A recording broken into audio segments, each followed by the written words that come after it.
주의 존귀하고 영광스러운 위엄과 주의 기이한 일들을 나는 작은 소리로 읊조리리이다.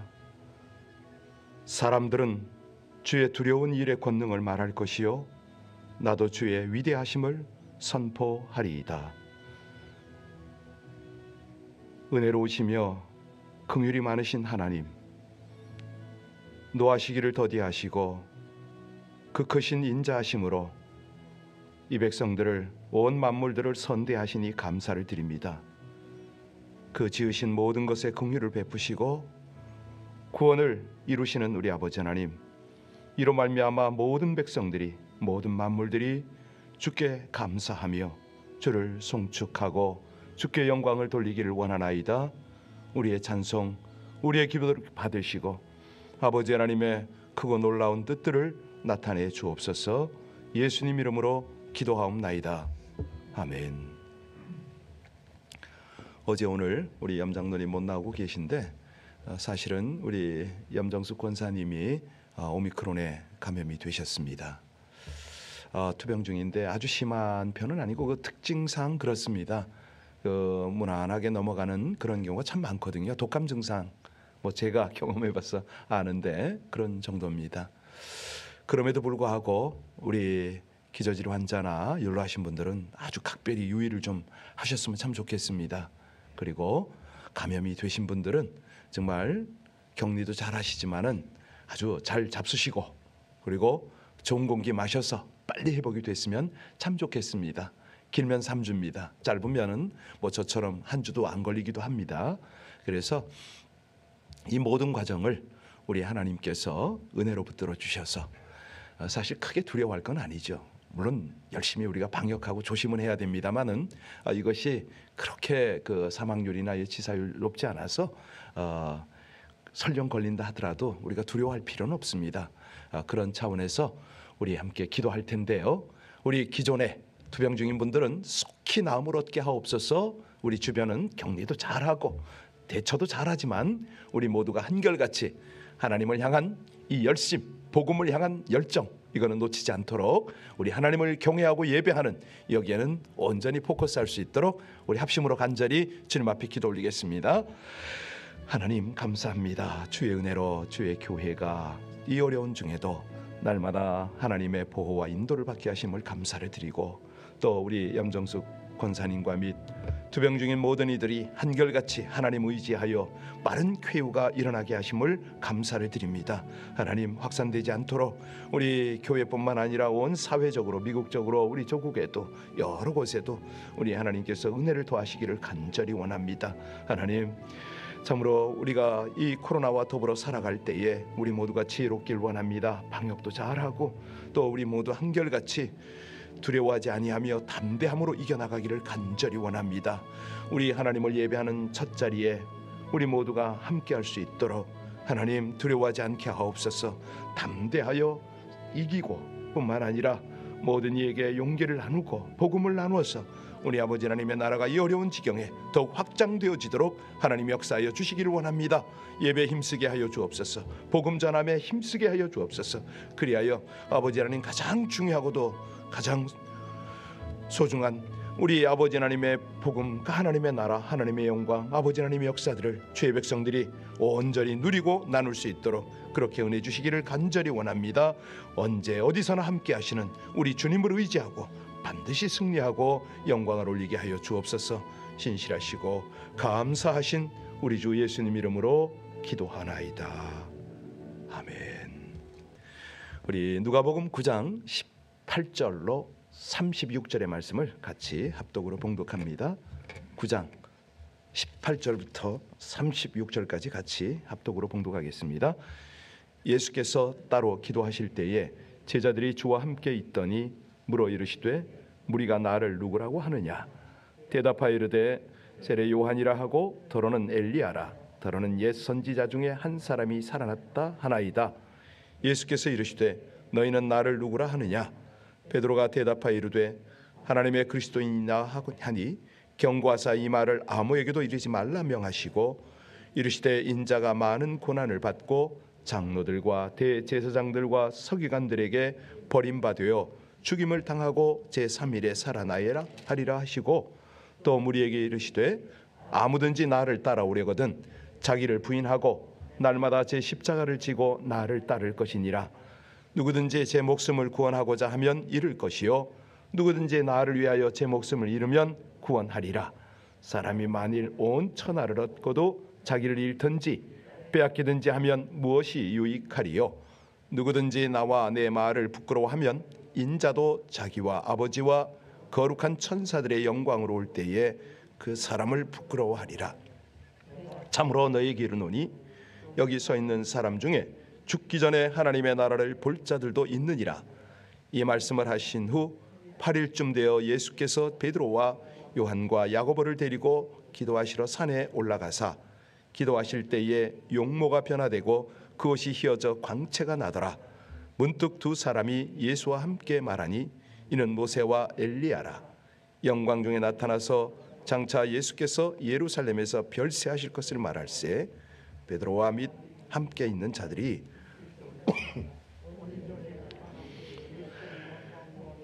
두 사람을 보더니 두 사람이 떠날 때에 베드로가 예수께 여짜오되 주여 우리가 여기 있는 것이 좋사오니 우리가 초막셋을 짓되 하나는 주를 위하여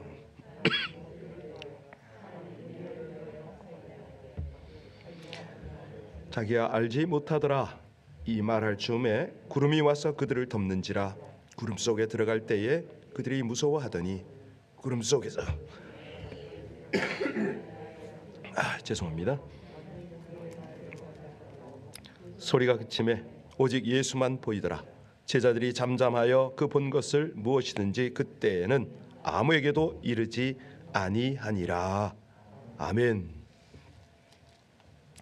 오늘 본문이요 이제 사역을 본격적으로 펼쳐 가시는데 여태까지는 이제 예수님 혼자 예수님 위주로 사역을 했다면 이제는 제자들에게 동역을 원하십니다. 보내기도 하시고 함께 하기도 하시고 이 강력한 제자도를 요구하는 것이 이제부터입니다. 여기 오늘 본문에 보니까 예수께서 따로 기도하실세라는 말로 시작을 하잖아요.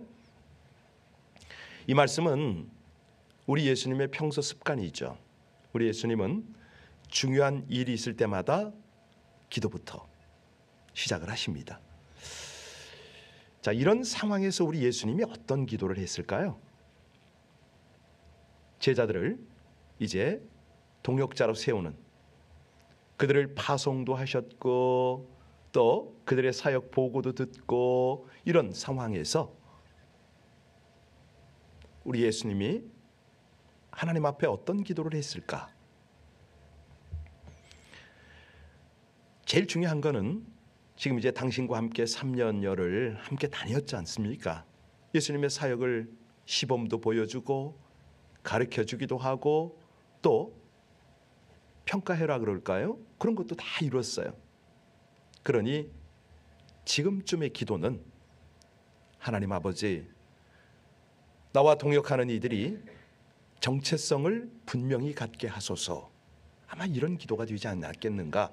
우린 미루어 짐작을 할 수가 있습니다. 여기 있던 제자들이 예수님의 기도를 들었는지는 모르겠어요.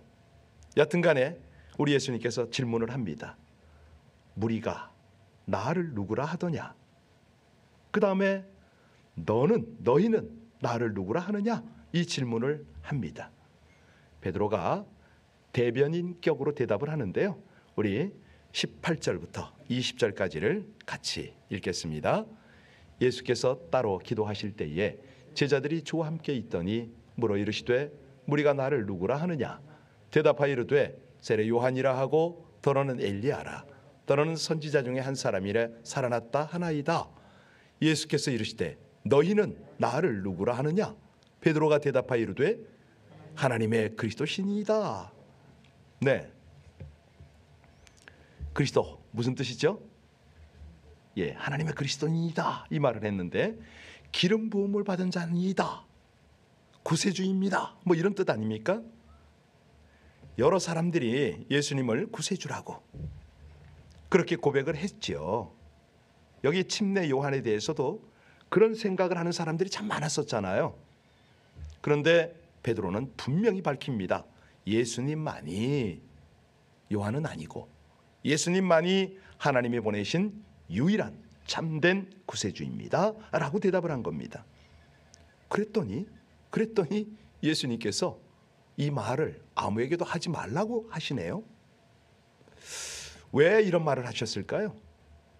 경고하사 이 말을 아무에게도 이르지 말라 명하시고, 왜 이렇게 말씀하시죠? 아니, 기껏 물었다가 바른 대답을 하니까 알리지 마, 이게 무슨 뜻입니까?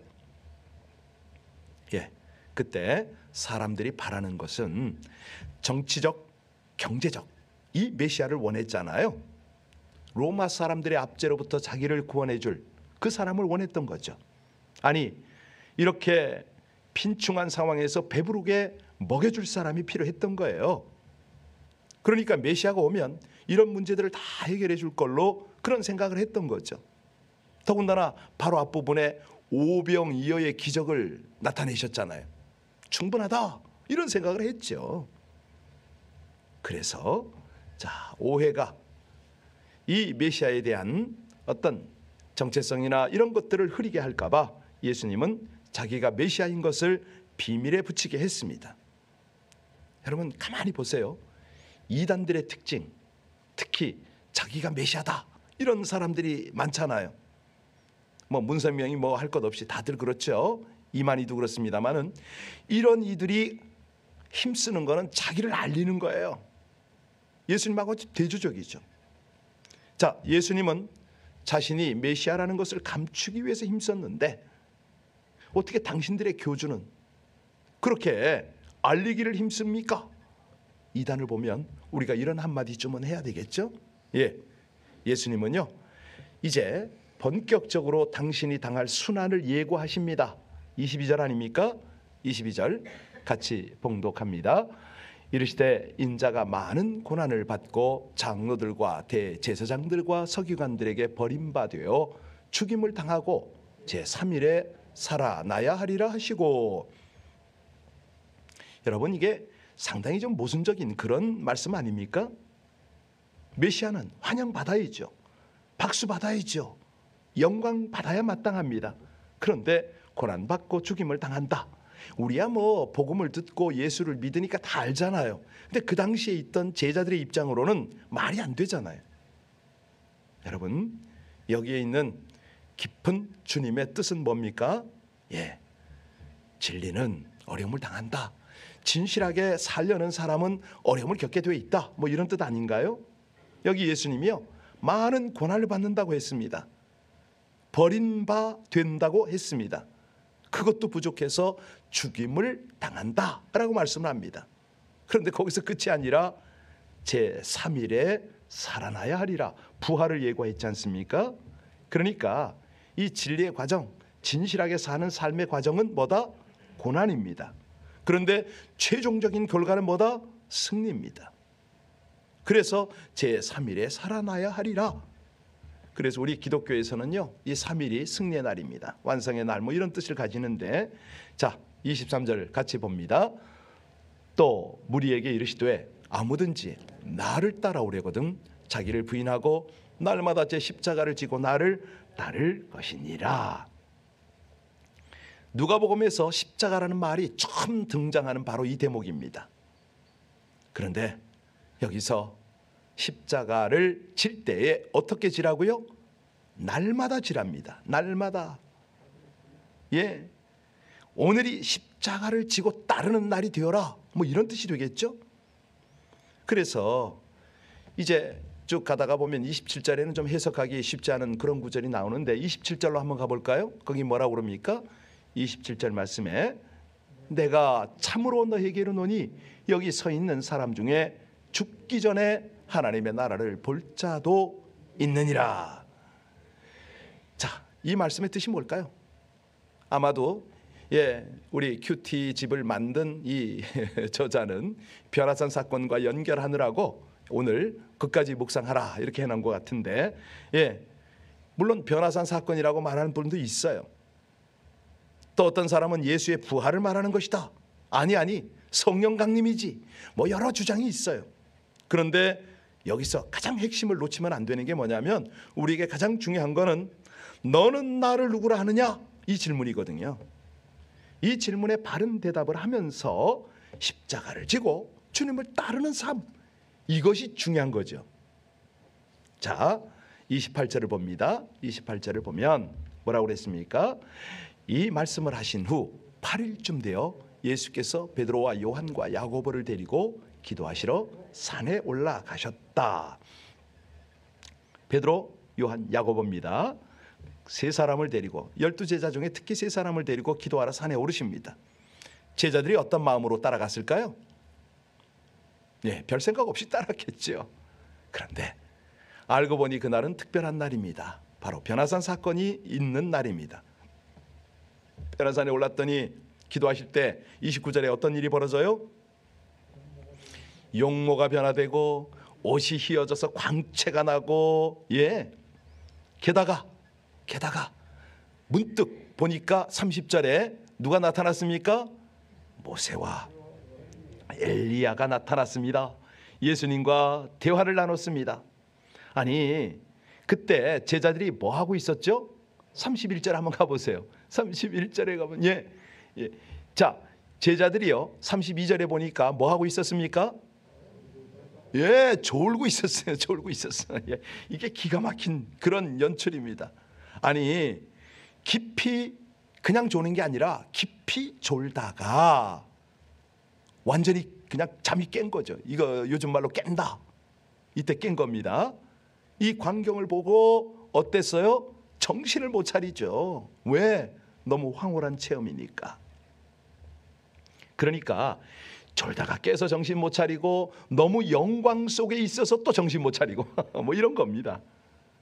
그래서 이 누가가 아시다시피 어떤 직업의 출신입니까? 그렇죠. 의사니까 이 얼마나 관찰력이 뛰어납니까? 사람의 심리 상태, 뭐 어떤 정신 상태, 이거 다 그냥 꿰고 있는 그런 저자 아닙니까? 딱 이렇게 묘사를 한 거예요. 자, 이제 31절로 33절까지를 다시 봉독합니다. 영광 중에 나타나서 장차 예수께서 예루살렘에서 별세하실 것을 말할세.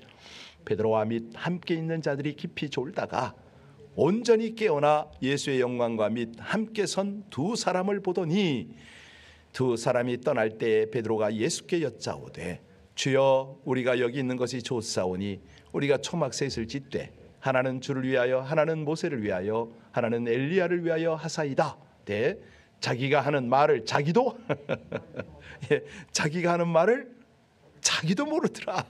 예, 비몽사몽간에 아주 환상 중에 사실은 이런 때가 있습니다. 아니, 자기가 무슨 말을 할 정도로 정신이 없었다고 지금 관찰을 했잖아요. 이런 기록을 했는데 왜 이렇게 정신을 못 차릴까요? 졸다가 깨서 황홀한 그 상황 가운데 있어서 그럴 수도 있지만 땅의 사람이 하늘의 것을 봤으니까 이거 정말 정신 못 차리죠. 그 덮은 구름 속에서 음성까지 들렸잖아요. 34절 35절 같이 읽습니다. 이 말할 즈음에 구름이 와서 그들을 덮는지라. 구름 속에 들어갈 때 그들이 무서워하더니 구름 속에서 소리가 나서 이르되 이는 나의 아들 곧 택함을 받은 자니 너희는 그의 말을 들으라. 그렇습니다. 제자들은 사실은 예수님의 말을 듣긴 하지만 도대체 어디까지가 이분의 모습인가 대단히 궁금해졌을 것입니다. 베드로가요 초막셋을 짓겠다고 그랬잖아요. 무슨 뜻이죠? 한마디로 내려가지 않겠다는 뜻이거든요. 왜? 하나님의 영광을 받는데 어찌 세상으로 돌아가고 싶겠습니까? 여러분, 최고의 명품, 최고의 보물을 보면 시시한 것은 눈에 안 들어오죠. 지금 우리가 이 땅에 살면서 아직 세상에 연연하고 집착하고 있는 이유 중에 하나가 뭡니까? 아직 우리가 하늘 영광을 제대로 맛보지를 못해서 그래요. 제가 예전에 5박 6일 죽었다 깼잖아요. 그때 딱 본 게 뭐냐면 천정으로부터 내리는 금, 은빛 가루를 봤단 말이에요. 옆에 있던 와이프하고 병문안 온 사람한테 보라고 그랬는데 못 봐. 저만 보는 거예요. 얼마나 황홀하겠어요. 안타깝더라고요. 그러니까 그때는 바로 하늘나라로 갔으면 좋겠어. 이 장면이에요. 우리가 빛나고 영광스러운 예수님을 경험했다면 어떻게 산 밑으로 내려가겠어요? 자, 그러면 이 변화산 사건의 의미를 우린 해석을 해야 되는데, 이걸 한마디로 재확인이다 이렇게 할 수가 있을 것 같아요. 예수님이 너희는 나를 누구라 하느냐라고 물으실 때 베드로는 하나님의 그리스도시니이다 라고 했잖아요. 그랬더니 예수님은 맞다고 그랬어요. 그 다음에 제자들은 변화산에서 예수님의 용모가 변화가 되고 옷이 휘어져 광채가 나고 모세와 엘리야가 나타나 예수님과 얘기하는 걸 함께 봤어요. 이걸 여러분 여러 가지로 해석할 수가 있고 여러 가지로 설교할 수가 있는데 오늘은 그쪽으로 가지 않겠습니다. 중요한 거는 이 체험을 하고 내려올 때, 아니 구름 속에서 난 하나님의 음성을 들었다는 거 아닙니까? 확인이 됐다는 거예요. 이는 나의 아들 곧 택함을 받은 자니 너희는 그의 말을 들으라. 베드로야, 네 고백이 맞아. 예수에 대한 너의 그 말이 맞다고. 그러니 너는 이제부터 어떻게 하라? 순종하라. 또 재확인을 한 거죠. 어떤 재확인이요? 예수님의 순환에 대해서 재확인을 하는 겁니다. 여러분, 모세와 엘리야가 예수님과 대화를 했다고 그랬잖아요. 무슨 대화를 했죠? 아까 31절로 돌아가 보세요. 무슨 대화를 했습니까? 31절에 대화의 결론이 뭐예요? 예루살렘에서 뭐 한다고요? 별세. 이거를 엑소두스라고 그럽니다. 엑소두스. 세상을 떠난다 이런 뜻이 있고 탈출한다 이런 뜻도 있어요. 우리 구약 성경의 출애굽기를 영어로 엑소더스라고 그러잖아요. 그 말이 바로 여기 나와 있는 거예요. 엑소두스, 새롭게 출발한다 이런 뜻이 있는 거예요. 그러니까 성도가 세상을 떠나는 것은 뭐라고요? 별세, 엑소두스. 육신의 삶에서 탈출하고 새롭게 간다, 영광으로 향해서 들어갔다, 뭐 이런 말이 됩니다. 주여, 우리가 여기 있는 것이 좋사오니 우리가 초막셋을 쥐때 하나는 주를 위하여, 하나는 모세를 위하여, 하나는 엘리야를 위하여 하사이다. 베드로가 그랬잖아요. 자, 이 말은 듣고 보니까 완전히 잘못 짚은 거죠. 아니, 우선은 어떻게 예수님을 모세와 엘리야와 같은 차원에서 봅니까? 이건 율법의 대표자, 선지자의 대표자, 이런 식으로 해석하는 사람도 참 많아요. 그런 게 중요한 게 아니고, 여기서 말라기서에 보면 그런 말씀이 있어요. 보라, 여호와의 크고 두려운 날이 이르기 전에 내가 선지자 엘리야를 너희에게 보내리니 그가 아버지의 마음을 자녀들에게 돌이키게 하고 자녀들의 마음을 그들의 아버지에게로 돌이키게 하리라. 그러니까 이 모세와 엘리야가 훌륭한 인물은 맞아요. 그런데 예수님과 같은 반열에는 있을 수가 없죠. 예수님은 그 이상이잖아요. 그러니까 베드로가 이렇게 말하는 것은 뭐냐면, 예수님이 방금 전에 얘기했잖아요. 내가 순환을 받으리라. 그랬더니 아유 선생님, 순환 받으면 안 되지요. 이런 어떤 의미가 여기 있을 수가 있어요. 이해가 되셨죠? 그렇습니다. 이런 점에서 보면은 우리 본문은 오늘 우리에게 계시하는 그 메시지가 강한 거죠. 현실 도피하지 말라는 겁니다. 예수님을 같은 반열에 놓지 말라는 거예요. 주님, 지금 이 상태가 좋습니다. 그러니 이렇게 살다가 편안히 죽어서 주님께 가게 하옵소서. 사실 저도 가끔 그런 생각이 들 때가 있고, 어떤 때는 편안히 죽게 해주시면 안 되나요? 이런 기도할 때가 있습니다만은 여기 본문을 보면은 우리가 이게 왜 이런 판단을 하게 되냐면 32절에 보니까요, 깊이 졸다가, 오늘 이 말을 놓치지 마시기 바랍니다. 베드로와 함께 있는 자들이 깊이 졸았다. 무슨 말입니까? 영적으로 우리가 졸 수도 있다, 이 말 아닌가요? 예수님은 베드로의 말을 받아들이지 않으셨죠. 데리고 산을 내려왔습니다. 이 변화산의 사건은 무슨 사건이었다? 우리 신앙의 현주소를 재확인하는 그런 사건이었다. 사명도, 우리들의 신앙의 정체성도, 예수 그리스도에 대한 신앙 고백의 이 모든 것들이 다 재확인되어지는 그런 시간이었습니다. 그런데 목표는 어디입니까? 이제 새로운 출발을 향한 재점검이었죠. 정체성을 점검하고 우리 제자의 사명을 확인하고, 그 목표가 하나님의 영광이라 이거예요. 영원한 하나님 나라인데 요동하지 말고 그 길을 가라, 이 메시지 아니겠습니까? 우리는 장차 하나님 나라 살 사람들이죠. 그리고 이 땅에서는요, 사명 감당을 하는 거죠. 그곳까지 갈 때까지는요, 결코 평탄치 않습니다. 순환당하는 거죠. 물론 제자들은 그 이후에 이렇게 시청각으로 다 교육받고도 뿔뿔이 흩어지기도 했잖아요. 인간입니다. 그럼에도 우리 주님은 오늘도 우리에게 또다시 말씀합니다. 가자, 우리 엑소두스로 가자. 기도하시겠습니다. 새로운 출발, 크고 영원한 영광을 위한 고난의 길, 죽음의 길, 제자의 길을 담대히 걷게 하여 주시옵소서. 변화산에서 변화된 용모와 빛나는 광채의 황홀한 영광을 보여주시며 사명의 길을 따르라는 말씀에 순종하여 주의 제자들의 길을 충성되이 걷기를 간절히 원합니다. 영광의 본향의 영광을 사모함으로 주저나 두려움 없이 헌신과 죽음의 길을 온전히 갈 수 있도록 성령의 권능을 입혀 주시옵소서. 예수님 이름으로 기도하옵나이다. 아멘. 장로님, 그 옆에 노숙자 텐트촌이 다 없어지고 돌이 갖다 놓아졌다는데 확인하셨습니까? 저녁 때는 못 봤어요. 저녁 때는 많이 지금 없어지더라고요.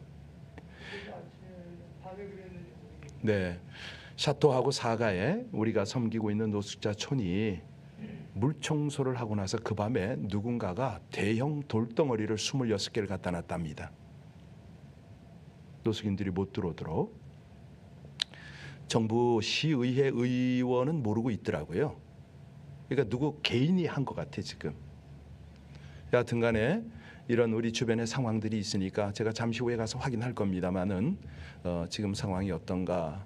그럼에도 불구하고 우리 모두는 가난하고 어렵고 힘든 이들을 살피라는 하나님의 명령 앞에 우리는 순종을 해야 될 것입니다. 그들이 나름대로의 보금자리인데 잃고 어디에서 어떻게 방황하는지는 모르겠습니다. 함께 기도해 주시고 늘 주의 품 안에서 영원한 구원을 얻고 저 천국 안식을 향할 수 있도록 여러분 기도해 주시고 적당한 살 자리가 마련되고 그렇게 하나님의 은혜를 입도록 여러분 기도해 주시고요. 특별히 이런 와중에도 원치 않는 질병 때문에 고통받는 이들이 있지 않습니까? 기도해 주시고, 지금 제가 듣기로는 오미크론이 전 세계적으로 7개 국가가 이제는 독감 수준이다 라고 결정을 해서 함께 살아가기로 하고 있답니다. 자, 이런저런 모든 상황들을 우리가 다 참고하면서 하나님 가장 지혜로운 그런 이 정치가 펼쳐지게 하시고 이 보건당국의 대처도 정말 가장 지혜롭게 하옵소서. 우리 중보할 제목이 참 많습니다. 합심으로 함께 간절히 주님 앞에 기도 올리겠습니다.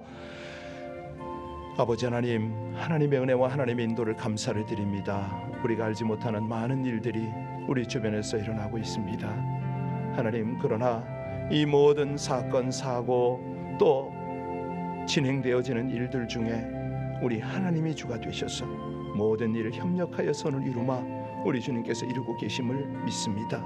할렐루야. 부족하지만 저희들 주님 나라 위하여 주님 뜻을 위하여 이 땅에 어렵고 힘든 이들을 위하여 병들고 고통받는 이들을 위하여 간절히 기도할 때에 아버지 하나님 약속하신 대로 긍휼을 베풀어 주시고 구원을 베풀어 주옵소서.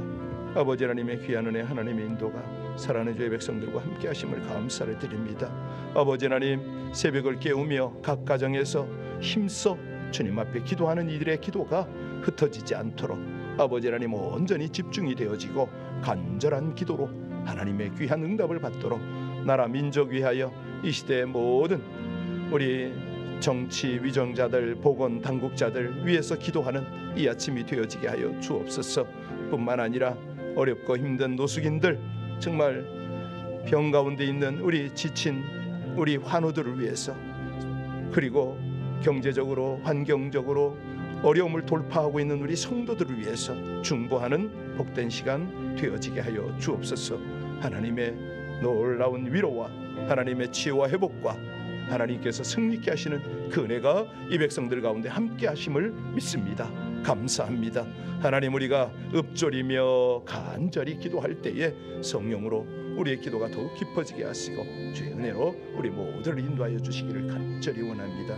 신실하시고 감사하신 우리 주님의 귀한 은혜, 하나님의 인도를 찬양합니다. 감사합니다.